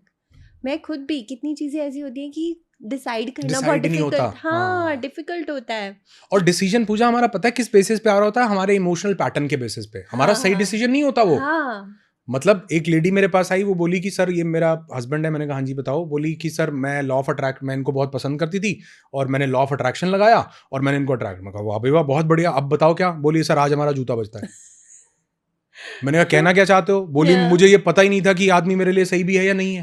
हुँ, मेरे को तो ये था कि भाई मैं टेक्निक्स करूं, मैं ये करूं, मैं देख रही हूं कि मैं इसके साथ ये कर मैं, लेकिन आज मुझे पता चलता है कि ये इंसान में और मेरे में बहुत बड़ा गैप है।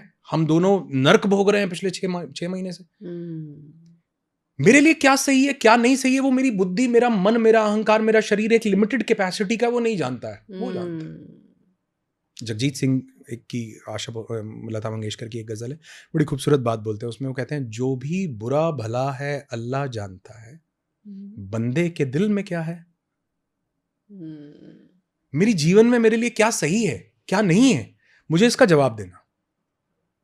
मुझे ये काम करना चाहिए, नहीं करना चाहिए, जवाब देना। मैं अपनी लाइफ में ग्रो करना चाहता हूं, मुझे बताना कि मुझे क्या करना चाहिए। देखोगे आप 1-2 दिन में, या जैसे आप चाहोगे, आपकी प्रैक्टिस ये गहरी हुई, आपको लोगों से, सिचुएशन से, मैसेज से, सपने में आपको जवाब मिलने लगेगा। और होता ये है। जो भी इसको जानना चाहे पूरा इसको पढ़ेंगे बहुत डिटेल में। बुक है सिल्वा माइंड कंट्रोल मेथड। मतलब हमारे ऋषियों ने हजारों साल पहले कहा, टिपिकल लैंग्वेज थी इसलिए हमें समझ नहीं आता, यद भावम तद भवति, और कैसे हम ध्यान के माध्यम से गहरे तलों पर उतर सकते हैं। लेकिन होजे सिल्वा ने बड़ा इसको क्लियर सिस्टम से डिफाइन कर, क्योंकि उन्होंने खुद प्रैक्टिस किया और इसमें उन्होंने बहुत सी टेक्निक्स भी और बताई हैं। सबसे अच्छा। इजी और सबसे इफेक्टिव टेक्निक ये है अल्फा के लेवल पर जाना और अपने सबकॉन्शियस को कमांड दे देना। सबकॉन्शियस उस पर काम करने लगता है और आपको उसका जवाब देने लगता है। जैसे खोई हुई चीज आप शांत बैठते हो, आपको मिल जाती है। जैसे जीवन के सबसे खूबसूरत रहस्य उन लोगों को तब मिले जब वो शांत थे। कवि की कविता, एक म्यूजिशियन का म्यूजिक, आइंस्टीन के सभी फॉर्मूलाज, रामानुजन के सभी मैथमेटिकल कैलकुलेशन उसको तब मिले जब वो शांत था। ऐसे ही हम भी जब शांत होते हैं, जिंदगी के हर सवाल का जवाब मिलता है और तब लगता है कि परिपूर्ण मैं हूं, क्योंकि वो परिपूर्ण करने वाली जो चेतना, जो स्थिति है, वो मेरे अपने ही अंदर बैठी हुई है।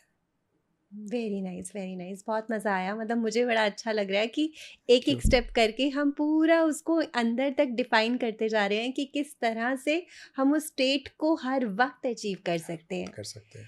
और हर वक्त रहना ही ज़रूरी है या फिर हमें सुबह ही वो करके छोड़ देना होता है उसमें? देखिए, मैं कहता हूं कि परिपूर्ण होना इंसान का स्वभाव हो जाता है अगर वो एक बार भी करेगा तो। जैसे मैंने ग्रैटिट्यूड का आपको एग्जांपल दिया, तो हाँ, अब ग्रैटिट्यूड ना एक स्वभाव है।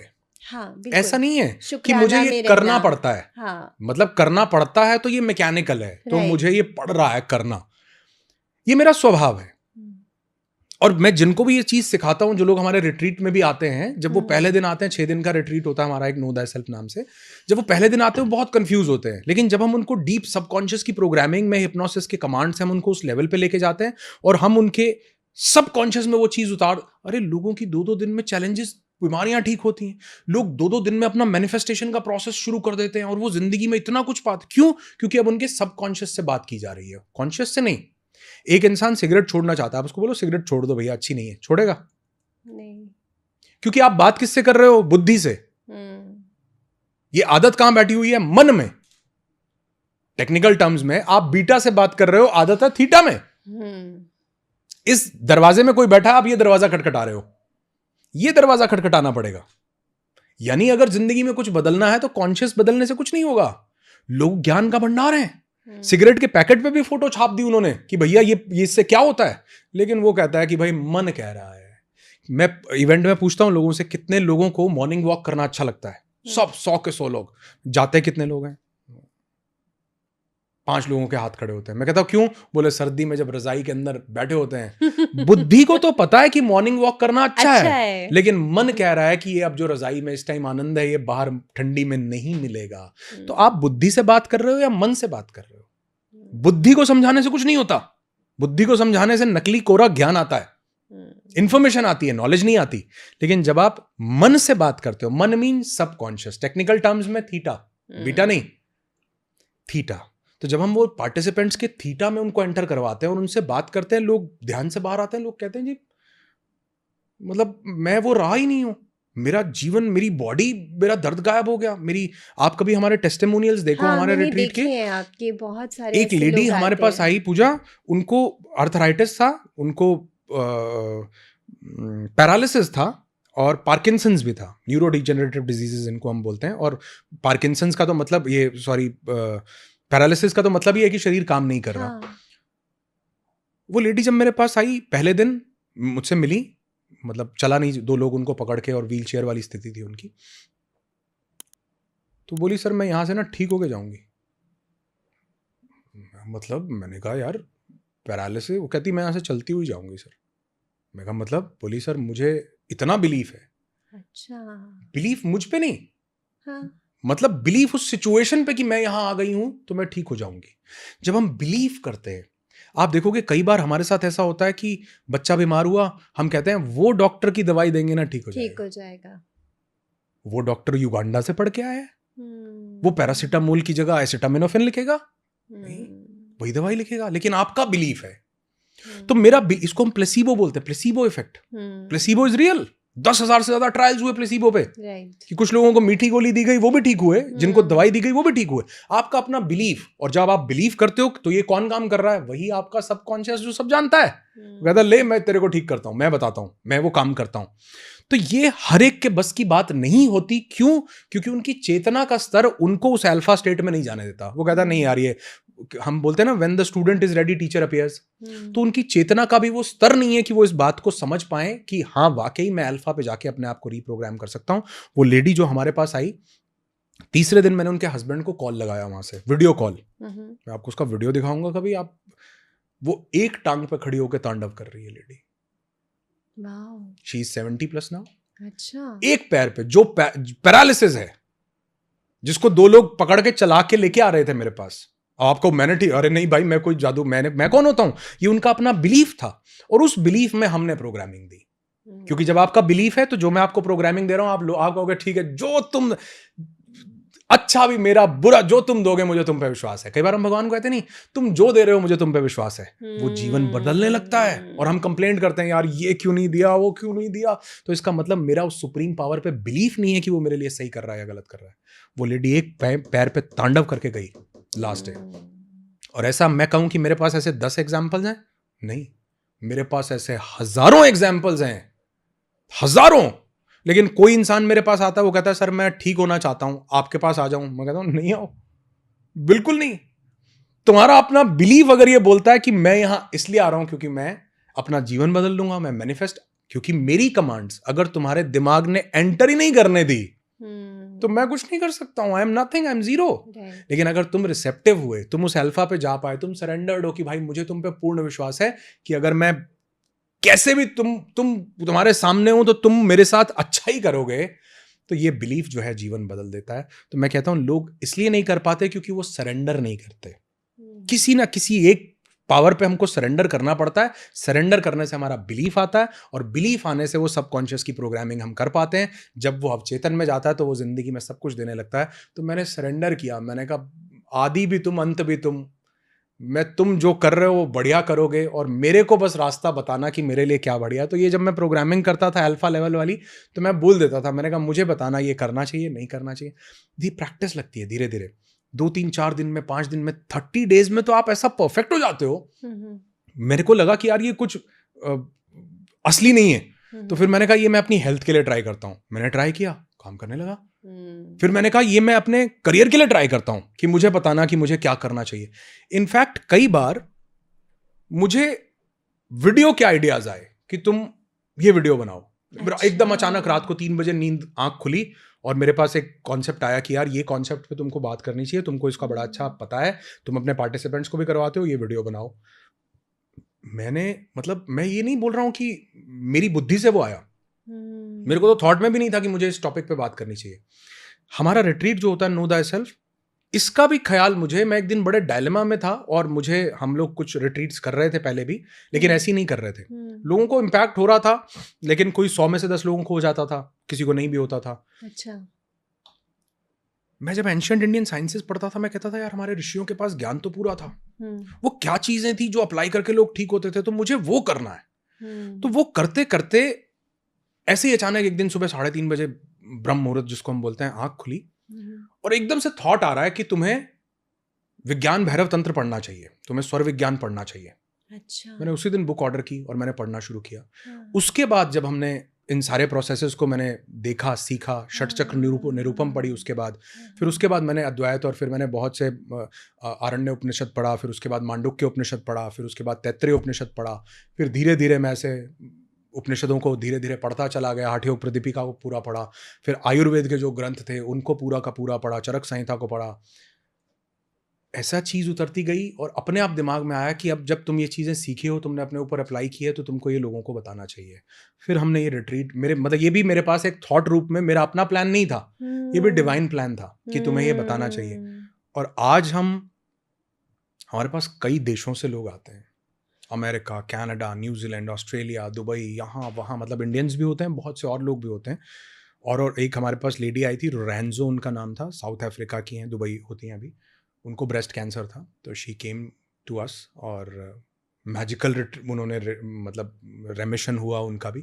तो ऐसे हमारे पास अब विदेशों से, मतलब हमारा रिट्रीट जो होता है, अगले 4 रिट्रीट बुक है और हम कोई ऐड नहीं करते रिट्रीट का।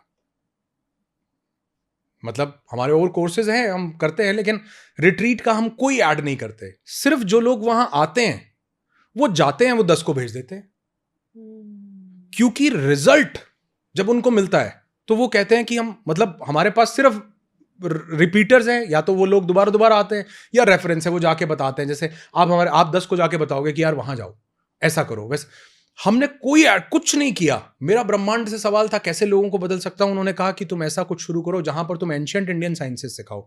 शरीर 5 कोशों से बना हुआ है, अन्नमय कोश, प्राणमय कोश, मनोमय कोश, विज्ञानमय कोश और आनंदमय कोश। हम सिर्फ अन्नमय कोश को जानते हैं, दिस फिजिकल बॉडी।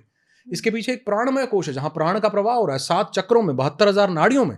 उसके पीछे मनोमय कोश है जहां सारे मेंटल इश्यूज चल रहे हैं। उसके पीछे विज्ञानमय कोश है जहां मेरी बुद्धि रखी हुई है। उसके पीछे आनंदमय कोश है जो मेरा स्वभाव है, सत चित आनंद। तो कैसे कोशों में धीरे धीरे उस आनंद तक उतरा जाए कि जब आप उससे बाहर आओ तो शरीर स्वस्थ हो, करियर बढ़िया हो, रिलेशनशिप्स अच्छे हो। लोग कहते हैं कि हम आते हैं, हमारे पास पार्टिसिपेंट आए, GS पाजी उनका नाम है, अमेरिका से आए। वो बोले सर मैंने इसके बाद इतना पैसा कमाया है जितना मैंने 40 साल में नहीं कमाया, उतना पिछले 6 महीने में कमाया है। मैंने कहा कैसे? वो बोले आपके यहाँ से समझने के बाद मुझे एक ही चीज़ समझ में आ गई थी, अबंडेंस। बोले पहले मेरा लैक माइंडसेट था, मैं कमी देखता था, अंबानी ले गया, अडानी ले गया, ये कमा रहा, वो मैं नहीं कर रहा, मैं ऐसे। बोले अब मैं अबंडेंस में। बोले मुझे एक चीज़ समझ में आ गई थी कि तुम ही मैं हो, मैं ही तुम हूँ। पहले किसी को कुछ मिलता था मैं जेलस होता था, अब किसी को कुछ मिलता है तो मैं उसकी पार्टी मैं देता हूँ। अरे वाह। क्योंकि मुझे समझ आ गया कि यही मैं हूं, मैं ही ये है, हम एक ही चेतना का प्रवाह हैं, यही ब्रह्म है, मैं भी ब्रह्म हूं। सिर्फ हम माया के कारण अपने आप को अलग दोनों एक्सपीरियंस कर रहे हैं। हम एक ही समंदर की 2 लहरें हैं। तो अगर मैं इसको अप्रिशिएट करता हूं तो मैंने अपने आप को अप्रिशिएट किया, अगर मैं इसको परिपूर्ण करता हूं तो मैंने अपने आप को परिपूर्ण किया। बोले पिछले 40 साल में जो पैसा नहीं कमाया, पिछले 4 महीने में कमाया। मैंने कहा आप पैसा कमाना चाहते थे? बोले नहीं, अब मैं पैसा कमाना चाह ही नहीं रहा था, अब तो मैं ये चाह रहा था कि मैं संपूर्ण हूं, सिर्फ आनंदित हूं, भाव में आ गया। तो ये भाव पूजा जब बदलता है ना, और ये कॉन्शियसली नहीं बदलता, ये सब कॉन्शियस से बदलता है, जब हम बीटा में नहीं अल्फा और थीटा में एंटर करते हैं। और हम तो रिट्रीट में इतनी गहरी प्रोग्रामिंग्स करते हैं कई बार कि हम जब डेल्टा अवस्था, जिसको हम डीप स्लीप, जहां कुछ नहीं समझ आ रहा, हम उस स्टेट में भी लोगों को ले जाते हैं। अच्छा। और लोग इतना गहरा अनुभव कर पाते हैं। और फिर जब मैं ये कमांड देता हूँ कि वापस आओ स्टेट से, शरीर में वापस आओ और आप देखो कि शरीर हेल्दी है, लोग, मैं ये बातें इसलिए बोलता नहीं हूँ क्योंकि लोग इसी एक्सपेक्टेशन से आने लगते हैं कि हम वहाँ जाएंगे और ऐसा होगा, और जब आप एक्सपेक्टेशन से आते हो तो नहीं होता है। अच्छा। जब आप सरेंडर और बिलीफ से आते हो तो ही होता है। तो बहुत चमत्कारी है। तो स्टेट बदलनी है, भाव बदलना है। ये भाव अगर बदल गया, जिंदगी यूं बदल जाएगी। तो अब के बाद जो भी कोई, अगर आप मेरे को यहां तक सुन पाए हो, एक चीज मुझे प्रॉमिस करना कमेंट में, कि आप ग्रैटिट्यूड करोगे। किसी भी चीज जो आपको समझ में आए, पानी पीने का, खाना खाने का, अपने माता पिता का, अपने दोस्तों का, अपने लाइफ पार्टनर का, अपने बच्चों का, अपने छत का सर पे मिली है, कार जो चलाते हो, एसी में बैठे हो, लाइट घर में जल रही है, किस चीज का शुक्रिया अदा करोगे? ऐसी हजारों चीज मिल, सिर्फ एक प्रॉमिस चाहिए कि आप ये चीज अपनी बदल के देखो, आपका भाव भरे हुए का हो जाएगा, आप संपूर्ण हो जाओगे और आप नोट करोगे भरे हुए को ही भरा जाता है। ब्रह्मांड कैसे भरने लगेगा आप देखना। इनफैक्ट अनुराग जी, अभी मैं आपके सामने बैठी हूँ ना, तो मुझे ऐसी फीलिंग आ गई है कि आई एम कंटेंटेड। ओहो, क्या बात है, गॉड ब्लेस यू। सीरियसली मुझे ऐसी फीलिंग आ गई है कि मैं परिपूर्ण हो गई हूँ। अब आप समझो, पॉडकास्ट से भी मैं परिपूर्ण फील कर रही हूँ। पूजा, अब आप ये समझो कि ये फीलिंग ही चाहिए। हाँ, ये फीलिंग मिसिंग है, 100 करोड़ मिसिंग नहीं है। उसका भाव पोस्टपोन किया हुआ है हमने कि वो मिलेगा तो मैं संपूर्ण फील करूंगा। गोवा जाऊंगा तो आई विल बी हैप्पी, लेकिन अगर मैं अभी हैप्पी हूं, गोवा बुलाएगा तो मैं इसी स्टेट में रहूंगी और हमेशा आपको हमेशा याद रखूंगी। थैंक यू सो मच, आज मुझे बहुत अच्छा लगा, ये दिल से बोल रही हूँ मैं। Thank you so much, thank you अपने ऑडियंस के सामने। Thank you so much, thank you. और बाद में भी कोशिश करूंगी कि आपके साथ और भी हम लोग करते रहें। और अगर हमारे पास कमेंट्स आएंगे, पार्ट 2 आएगा, तो हम फिर से आपके साथ। हाँ, अगर लोगों को इसमें कुछ भी वैल्यू लगी हो, अगर उनको लगाओ कि हम इतनी देर जो हमने कन्वर्सेशन किया, उसमें से कोई एक शब्द, कोई एक लाइन, कोई एक टूल या टेक्निक या डीप जी। ब्रीदिंग या अल्फा की स्टेट या कुछ भी आपकी ज़िंदगी को बदलने का प्रयास करती है। और अगर आप कमेंट करके बताएँगे तो हम कोशिश करेंगे कि फिर से जो आप चाहेंगे उस पर हम बात करें। बिल्कुल, बिल्कुल। Thank you so much. Thank thank you, pleasure is all mine, God bless you, thank you.